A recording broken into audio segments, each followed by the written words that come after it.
everyone, it's Maddie. I'm Bea, and today we're going to be starting our May wrap-up. We read a lot of books this month, and that's probably going to be the way for the rest of the summer, so we've decided to split wrap-ups into two parts. We'll start with the books we read together. Let's go. First was Noteworthy by Riley Redgate, which is a mixture of Mulan and Pitch Perfect. It tells the story of Jordan, who has a really low singing range for a girl, so doesn't get any of the roles in the musicals her performing arts school does. She then sees an advertisement for an all-boys a cappella group looking for exactly her range, so she disguises herself as a boy, Julian, in order to join them and gets to live out her singing dreams. What we really liked about this story was the conversation it had about gender and sexuality. Because Jordan was cross-dressing, she had this moral dilemma about how that would affect a transgender person's experience. And it kind of makes you realise that that should be a conversation happening in any book that follows this plot trope. We also really loved the boys a cappella group. Each of the characters were so individual. Their banter was genuinely funny, and I know that that's a hard note to strike in books, so I'm pleased that this one did it well. Overall, it's a book that deals with so many complex issues like money and class in a book that's disguised as a really light-hearted contemporary, so we definitely recommend picking this one up if you want a book that covers basically everything under the sun. Next we read The Names They Gave Us by Emery Lord, and this is the story of Lucy,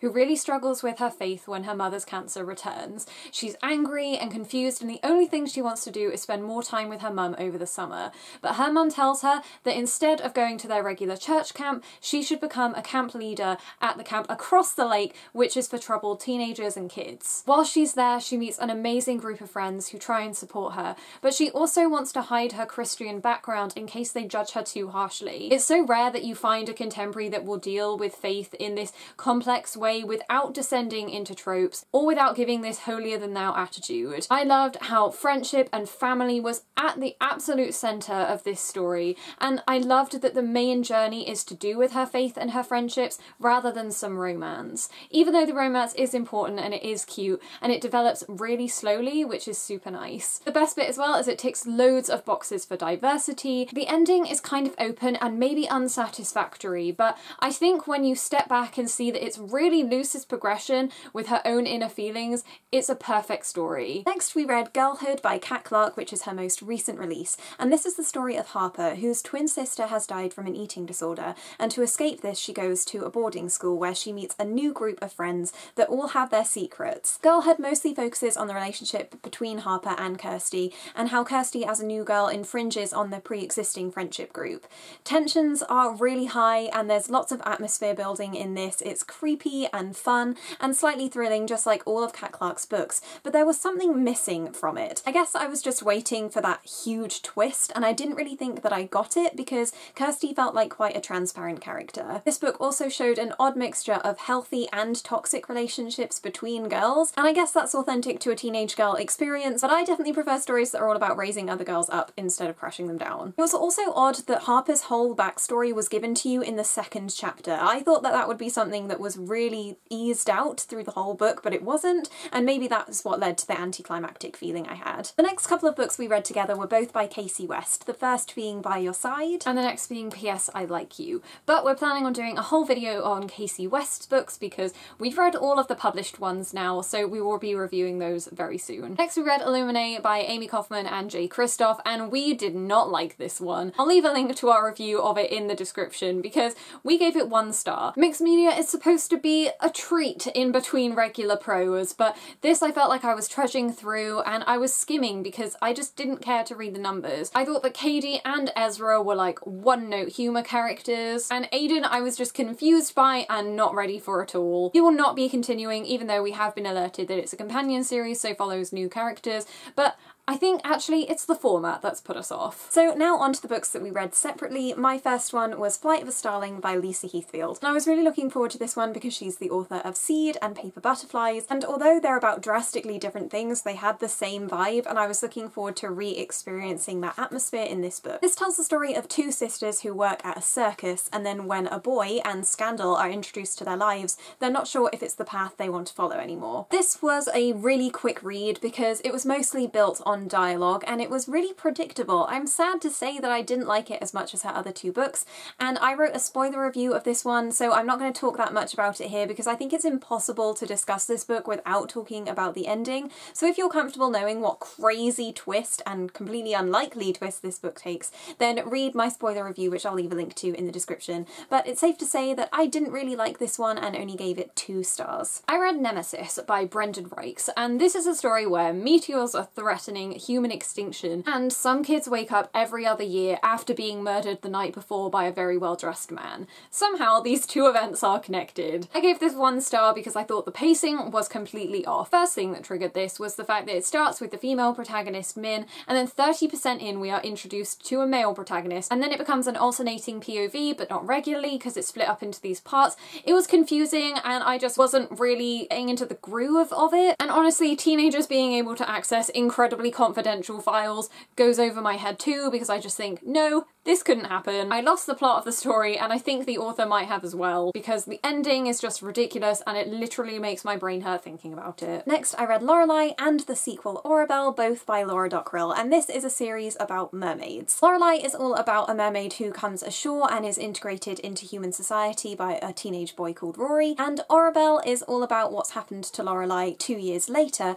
and also introduces a new mermaid who lives primarily under the sea, and she's like a beast hunter, and her tail gets chomped off by something, and so she creates like a steampunk tail for herself. They're really exciting and well-driven stories, filled with political intrigue as the royal court under the water goes to shambles, and lots of social media scandals above water as a mermaid surfaces. It's also told in varied perspectives. You get Rory's perspective, Lorelai, Aurabel's, and also the sea's perspective, which tells you about every single character that isn't talked about in the first person. Laura Dockrill is also a poet, and that writing style definitely plays through into these 2 stories. There are some parts that are just beautiful and lyrical, and that's really influenced the mythology she uses for mermaids. I liked both of these stories equally as well, which is always a great thing, so I'd really recommend them if you love mermaid stories in general. Next, I have Flame in the Mist by Renee A, and this is my first story by this author. It's the story of Mariko, who is a Mulan-esque character, except when she gets captured and taken by a male crew,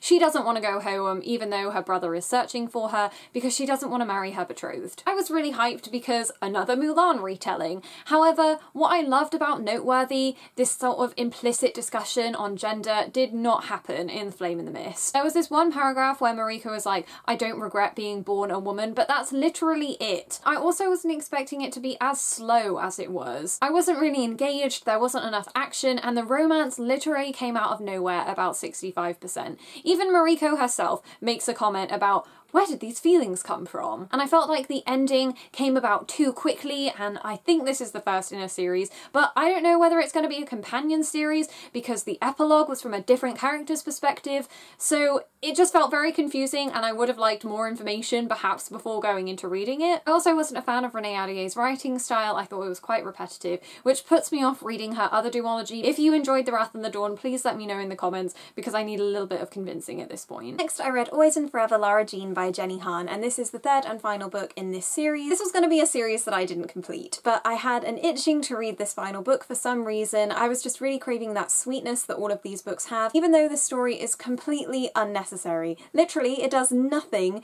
to progress the plot from the ending of P.S. I Love You. So basically, this tells the story of Lara Jean and Peter in their final year at school, and essentially goes through every step of a senior high school story. It's rather cliche. They go to prom, they go to a barbecue, they go to a beach house, and everything works out perfectly. It's annoying, slightly, but I did like some parts of it and found myself laughing out loud, especially when Peter was involved, and my favourite character is and always will be Kitty, because she really just crushes Lara Jean's vanity and is the one to talk straight to her, where everyone's like, Lara Jean, you're so cute, you're so adorable. Kitty's there like, I see right through you. Even though there seemed to be no obstacles in the way of Lara Jean's happiness, this book somehow did satisfy me, and I'm happy to say that I read it in the end. This month I did a little bit of rereading, including rereading Kisses for Lula and Lula Does the Hula by Samantha Mackintosh. These are some of my absolute favourite contemporaries, and rereading them proved that even more. Kisses for Lula is about Tallulah Bird, who is almost 16 years old and has never been kissed, and everyone in her town believes that she's got some weird jinx on her because her grandma was a sort of witch. Lula then helps one of her best male friends have a makeover so that he can catch the girl of his dreams, whilst also dealing with her father's alcoholism and some shady businessmen. This story literally has everything. It hits so many notes and does everything really well, and Lula's got a really individual voice. It's told in a sort of diary format, although it's not restricted to that, so you really feel connected to her. And then Lula Does the Hula is her second adventure, and this one, the danger is increased so much. Lula gets shot at multiple times and her life is genuinely at risk. This one focuses on Lula joining her local rowing team and also having to do the hula at some performance that her dad is doing. So it's got some levity in between all of this seriousness, like a girl being kidnapped. It's a roller coaster ride. So I gave these both 5 stars because they are just nostalgic and really great. I wish there were more in this series because I would follow Lula forever. Next, I read 13 Reasons Why by J. Asher, and this is probably one of the most talked about YA books at the moment due to the TV adaptation, which I've only seen 1 episode of but have no intention of continuing with. But I was still interested in the story and how it all played out, so when I got the chance to read the book, I took it, and I'm really pleased I did, because I absolutely loved Hannah. I loved Hannah's voice, and I loved how the story was pieced together and how we slowly learnt more about what drove her to the edge. But the one character I absolutely couldn't stand was Clay. I did not understand why he was one of the main protagonists of this story. He would mostly just interject whilst listening to Hannah's monologue. I just thought he was getting in the way. He literally added nothing valuable to the story, apart from falling into the same dangerous mindset as the people who were bullying Hannah. I would have definitely preferred if it was just Hannah's monologue, because how cool would that have been if the reader felt implicated in her suicide? I felt like that would have given a much stronger message. And I ended up giving this one 3 stars, though it probably would have been a 5-star read if Clay had not existed. Another reread, I have Gilda Joyce Investigator by Jennifer Allison, and I remember picking this up originally from my library when I was probably 10. This is the story of Gilda, who is an incredibly intelligent 13-year-old, and she finds her way to San Francisco so that she can work out why her mother's cousin's wife committed suicide. Gilda also believes that she's a psychic, so it's kind of crazy, and it's got that little gimmick to it which makes it fun. It says at the beginning that it was a suicide, and the ending doesn't really come to any more conclusions than that, but I liked the vibe. It's kind of creepy, and I read this one more so that I could read the second book, which is the only other Gilda Joyce story I have, and that one takes place at a boarding school. Next, I read Contagion by Teri, which is the start of a new series called Dark Matters, and it's all about 2 girls, Shay and Callie, as a new virus wipes out most of Scotland. It was an interesting mixture of Stranger Things and The Fifth Wave, but done way less awesome and had a weaker pace. The thing that really killed this story for me though was the insta-love between Shay and Kai, who is Callie's big brother. It's not really something that I've ever experienced in Teri's books before, so I was pretty surprised, especially because male-female relationships are often at the core of the story, and it's never fallen to this before. It also makes me apprehensive for how the next book is going to go, and if it's going to follow the same trope as normal trilogies follow, of the girl having to leave the boy in the second book, and then that relationship falling apart, so this insta-love is almost to create false intimacy between them so that the reader can then feel more engaged in their relationship splitting apart. One interesting thing about this story was how it was told using time at the beginning of each chapter, and it was like a countdown to something, so that's what kept me reading throughout the first half, but once that big event happened, I grew less and less interested in the story. Next, I have The Pearl Thief by Elizabeth Vine, and this is a prequel story to Codename Verity, which is incredibly high on my TBR. I have to say that this one kind of passed me by. I don't think I was paying enough attention, and the characters didn't really mean anything to me because I hadn't read Codename Verity, but it seemed to set up a lot of the same themes, and I did like the character of Julia. She acts a lot older than she actually is, and that gets her into trouble. And there was also maybe a hint of an FF relationship, so I liked that vein, but I wasn't really as engaged in the mystery, so I only ended up giving it 2 stars, but I think if you are invested in these characters already, then you'll like it a lot more than I did. And then finally, for part 1, I read The Hanging Girl by Eileen Cook. This tells the story of Skye, whose mother thinks she has psychic powers, and so she uses that to her own advantage by taking tarot readings of her fellow students. And in her town, something mysterious happens when Paige, one of the most popular girls in school, is kidnapped. And then Skye has a psychic vision of where she is, and then is using her powers to help the police find Paige. This is all caught up in a political mystery about Paige's father, who's running for Senate as well, and he is somehow implicated in Paige's disappearance. Because this is quite a mysterious and plot twisty driven story, story. I can't talk about it that much without spoiling it, but it definitely surprised. Like, an audible gasp came out of my mouth when one of the first biggest plot twists happened around 30% through. But the great thing about plot twists is that they're unexpected, and so when you have like more than two in a story, it can start to get less gasp worthy. I was also surprised that Paige was given a perspective for a very short amount of time, around 50 pages into the book, which didn't really make sense with the narrative architecture of the story, but it definitely kept me on my toes and kept me interested. So I'm going to give this one 3.5 stars, and I can't wait to read Eileen Cook's first book with Malice if it has the same vibe. And finally, I read None of the Above by I.W. Gregorio. And this is the story of Chrissy, who finds out she's intersex when she's 18. Chrissy then uses the term hermaphrodite to try and help her friend understand what she's going through. And it blows up in her face at school, and suddenly everyone is disgusted by her, and she's completely ostracized by the people that she once thought she loved. I can't tell you how powerful I thought this story was. I thought it wasn't too heavy, like this could have been a really depressing story, but it still kept a lightheartedness.